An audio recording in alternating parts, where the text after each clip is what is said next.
ఈరోజు టమాటా పెరుగు పచ్చడి ఎలా చేయాలో చూద్దామండి. దానికి కావాల్సిన పదార్థాలు ఎంత క్వాంటిటీ కర్డ్ అండ్ ఈ కర్డ్ ఎంత క్వాంటిటీ కావాలో అంత క్వాంటిటీతో నేను ఇవన్నీ తీసుకున్నానండి.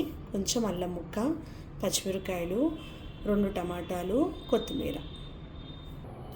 ఇవ్వండి ఈ విధంగా సన్నగా టమాటాలు తరుక్కోవాలి. అల్లం పచ్చిమిరకాయలు ఇందాక చూపించాను కదా, అల్లము పచ్చిమిరకాయలు నూరుకుందాం. ఫస్ట్ నూనెలో ఈ టమాటా ముక్కలు వేద్దాం. ఎక్కువ ఆయిల్ పోయకూడదండి, కొంచెం నూనె, చాలా కొంచెం నూనె పోయాలి. ఆ నూనెలో ఈ టమాటా ముక్కలు వేసేద్దాం.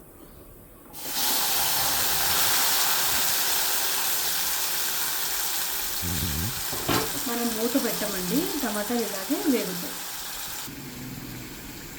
ఆ టమాటాలు మగ్గేలోపు అల్లం పచ్చిమిరకాయలు ఈ విధంగా నూరుకుని పక్కన పెట్టుకుంటానండి. టమాటాలు ఒక పక్కన మగ్గుతున్నాయి.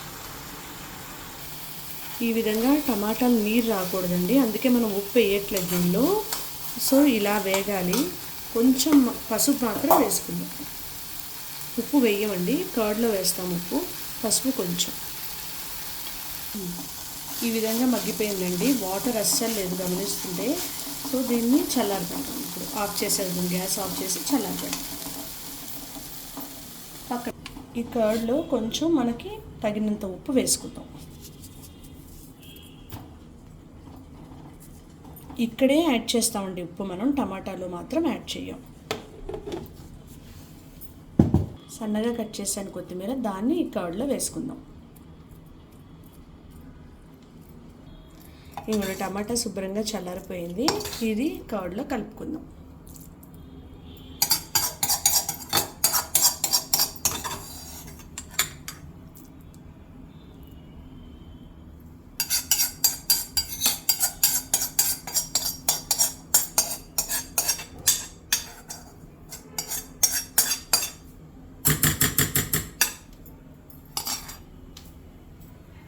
స్టవ్ ఆన్ చేసుకుని ఈ బుడిముగుడులో కొంచెం నూనె వేసుకుందామండి పోపు కోసం. కొంచెం ఆయిల్.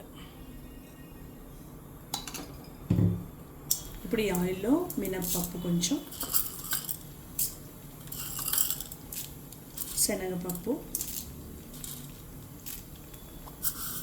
ఆవాలు, ఎండుమిరపకాయ అండ్ కొంచెం ఇంగు వేసుకుందాం.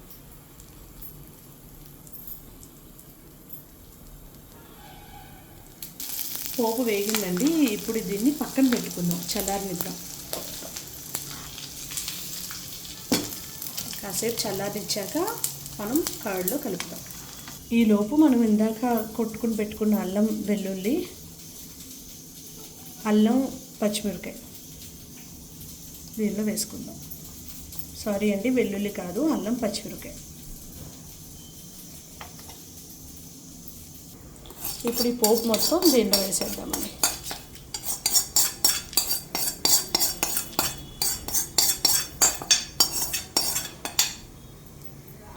ఇప్పుడు దీన్ని శుభ్రంగా అన్నీ కలిసేటట్టు కలుపుకుందాం.